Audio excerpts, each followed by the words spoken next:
কাস্টমারগুলো কি হোটেলে ডাইরেক্ট আসে না আপনারা নিয়ে আসেন? না, আমরা নিয়ে আসি না, হয়তো আমাদের পার্সোনাল কেউ থাকলে নিয়ে আসে, আর পার্সোনাল না থাকলে ওরাই দিয়ে দেয়। যদি আমার মতো একজন আসে? আলহামদুলিল্লাহ। হ্যাঁ। আলহামদুলিল্লাহ, চলে যাব। এখন আসসালামু আলাইকুম ওয়া রাহমাতুল্লাহ। সম্মানিত বন্ধুরা, আমরা একটি আবাসিক হোটেলে আসছিলাম। আর এখানে যারা আবাসিক হোটেলে যারা অনৈতিক কাজ করে তাদের জীবন জীবিকা কীভাবে নির্ভর করে বা তাদের বর্তমান অবস্থা কি সেটা একটু আপনাদের মাঝে তুলে ধরবো। আসলে আমার পাশে অনেকগুলো রুম আছে, আর এই রুমের ভিতরে তারা এখনও অবস্থান করতেছে। তাদেরকে সরাসরি একটু আমরা গিয়ে জিজ্ঞেস করার চেষ্টা করবো আসলে তারা এই কাজগুলো কেন করে। একটা লোক বের হয়ে গেছে, আমরা একটু ভিতরে যাওয়ার চেষ্টা করি। হ্যাঁ, ভিতরে কেউ আছেন? জি, ভালো আছেন আপনি? জি। আপনার নাম কি? ফারিয়া। আপনার নাম ফারিয়া? জি। জি। আপনাদের এখান থেকে একটা লোক বের হয়ে গেলে সে আপনার কি হয়? কাস্টমার। আপনার কাস্টমার? জি। আচ্ছা। আচ্ছা, আপনি এই হোটেলে আসছেন কতদিন যাবত? দৈনিক আসেন না মাসে আসেন না একটানা থাকেন, কিভাবে কি? না, এখানে আমি 2 দিন পর পর আসি। 2 দিন পর পর হ্যাঁ, আসেন? এখানে থাকি না। আচ্ছা, আপনি একটু বিস্তারিত আপনি একটু জানতে চাই, বলবেন? কেমন? আপনাদের এখানে ম্যানেজারের অনুমতি নেওয়া আছে? আমরা ভিডিও শ্যুট করতেছি, তার অনুমতি নিয়ে আসছি। দেখছেন তারা কেউ আসে নাই, তারা বলছে অনুমতি দিছে। আমরা একটু বিস্তারিত জানবো আপনাদের কাছ থেকে, সত্যটা বলবেন? বলা তো আপনার যায়। জীবন সম্পর্কে, পার্সোনালি কিছু সম্পর্কে, আর এখানে আসা সম্পর্কে, কি পরিমাণে এখনো মানুষ আসতেছে এ সম্পর্কে জানবো। ওকে। জি। আচ্ছা, আপনার নাম তো জানলাম, এখন আপনার জীবন সম্পর্কে আপনি এই লাইনে কতদিন যাবত আছেন?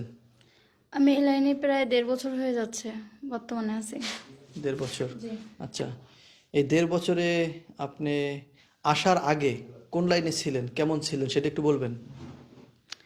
আসার আগে মনে করেন আমি ছোটোখাটো একটা জব করতাম।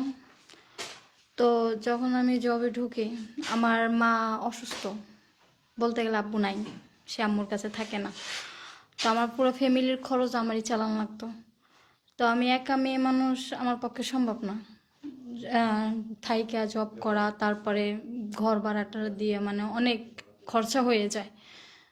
তো যেখানে জব করতাম ওখানেও মানে আমি এমন পরিস্থিতিতে পড়ছি যে উনি যদি ওটা না। এটা ছাড়া অনেক কাজ আছে, এটা ছাড়া আপনি যে কাজটা করতেছেন এটা ছাড়া অনেকগুলো কাজ আছে, সেই কাজগুলো করলে মানুষ জীবন জীবিকা নির্ভর করে, তাহলে আপনি এই কাজ কেন বেছে নিছেন?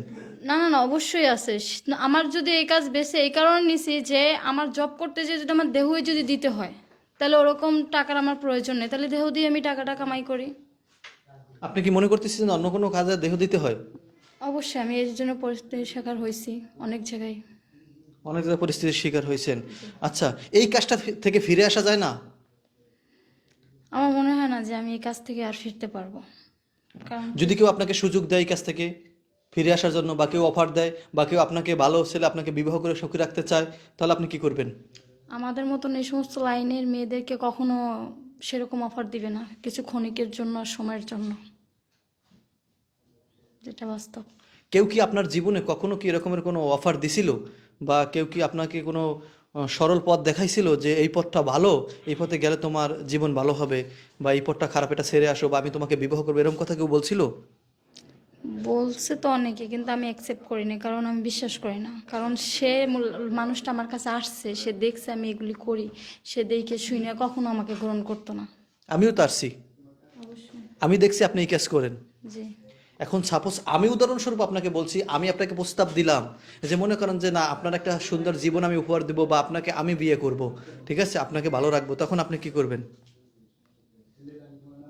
আমি তো আপনার সাথে অনৈতিক কাজ করি না, করছি? না। আপনার সাথে খারাপ ব্যবহার করছি না। ঠিক পথে? সেরকম পারফেক্ট মানুষ হলে অবশ্যই ফিরে যাব। যদি আমার মতো একজন আসে? আলহামদুলিল্লাহ। হ্যাঁ। আলহামদুলিল্লাহ, চলে যাব। এখন তো আপনি 2 হাত ভরে টাকা কামাইতেছেন, জানি যে এই কাজে অনেক টাকা, এটা আপনাদের মুখের কথা, আমি তো আল্লাহ না করুক আমি কোনোদিন করি নাই, কিন্তু এই কাজে অনেক টাকা আমি শুনছি। এখন যদি সে আপনাকে নিয়ে রাখে অল্প কিছু টাকার বিনিময়, অর্থাৎ শুধু বাদ দিব আর ভালোভাবে রাখবো, এখন সেখানে কি আপনি থাকতে পারবেন? অবশ্যই আমি মেনে নিতে রাজি। আপনি মেনে নেবেন? জি। সম্মানিত বন্ধুরা, অল্প অল্প কথার বিনিময়ে কিন্তু সত্য কথাটা মুখ ফসকে বেরিয়ে গেছে, অর্থাৎ সে মানতে রাজি। অর্থাৎ যত বড়ই খারাপ হোক না কেন, ঠিক আছে, তার মনের ভিতরে কিন্তু এক ছোট্ট একটা জায়গা হলেও আবেগের ভালোবাসার জায়গা থাকে। এটা সবার ভিতরেই আছে, এটা তার ভিতরেও আছে। সেও কিন্তু এখনো ভালো হতে চায়। যদি আপনাদের ভালো লাগে, অবশ্যই যদি কেউ তার সাথে যোগাযোগ করতে চান, অবশ্যই আমাদের কমেন্টে জানাবেন। আমরা তার ঠিকানা দেওয়ার চেষ্টা করব বা তার সাথে যোগাযোগ নাম্বার দেওয়ার চেষ্টা করব। কিন্তু এখানে স্ক্রিনের উপর নাম্বার দেওয়া হচ্ছে না এজন্য, কারণ অনেক মানুষ তাকে বাজে মন্তব্য করবে বা ফোন দিয়ে বেশি ডিস্টার্ব করবে, এজন্য দেওয়া হচ্ছে না। আচ্ছা, আপনাদের এখানে কি কি নিয়ে আসেন একটু জানতে পারি? যখন আপনারা আসেন, হোটেলে যখন আসেন, কাস্টমারগুলো কি হোটেলে ডাইরেক্ট আসেন না আপনারা নিয়ে আসেন? না, আমরা নিয়ে আসি না, হয়তো আমাদের পার্সোনাল কেউ থাকলে নিয়ে আসে, আর পার্সোনাল না থাকলে ওরাই দিয়ে দেয়। আচ্ছা, আমি একটু পার্সোনাল আরেক কয়েকটা কোশ্চেন করি, হয়তো আপনি মাইন্ডে নেবেন না আশা করি। যে সবার মনের ভিতরে আল্লাহর একটা ভয় আছে, হুম। আপনার মনের ভিতরে সেই ভয়টা আছে? অবশ্যই আছে। আছে। জি। সবাই চায় যে মরার পরে তার একটু ভালো স্থানে যা করতে, জান্নাত যেন সে পায়। তার জন্য দুনিয়াতে কিছু ভালো ভালো কাজ করতে হবে, হকের পথে চলতে হবে, জেনা থেকে বেঁচে থাকতে হবে। হুম। আপনার কি এটা মনে চায় না?